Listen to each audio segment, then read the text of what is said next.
qui m'a le plus choqué et ce qui me choque encore le plus, c'est qu'a priori, c'est une filière qui est unique au monde. Et je m'appelle Marion Lécuyer et je termine une année de Master 1 dans le journalisme à l'école de journalisme de Marseille. Et je suis l'une des lauréates du concours Jeune Reporter pour l'environnement. C'est un reportage qui traite de la fin de vie des bateaux de plaisance quand ils arrivent à un moment où on ne peut plus les utiliser. Et parce que longtemps, ils ont été abandonnés soit dans les ports, soit sur les littoraux, soit ils étaient coulés au large. Parce qu'il n'y avait pas vraiment de filière organisée pour gérer leur déconstruction et leur réemploi et leur recyclage.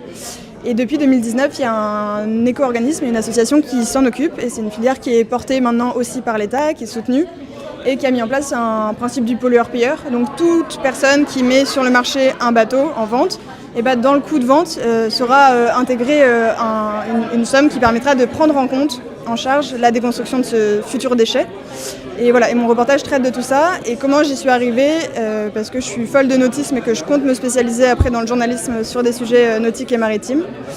Et donc voilà, c'était une question qui me taraudait depuis un moment, de savoir comment vraiment on traitait et on recyclait un bateau quand il n'était plus utilisable. Ce qui m'a le plus choqué et ce qui me choque encore le plus, c'est qu'a priori c'est une filière qui est unique au monde, celle qui a été mise en place par l'APER, l'Association pour la plaisance éco-responsable. Et je trouve ça dingue qu'en 2026, il n'y ait pas de modèle similaire rien qu'à l'échelle européenne ou ailleurs dans le monde. C'est plus dur de vraiment d'aller dans le fond des recherches et de vérifier qu'il n'y ait pas des systèmes similaires, mais de ce qu'il en ressort d'énormément d'articles et de tout ce que j'ai vu, ça n'existe qu'en France. Et ça me sidère.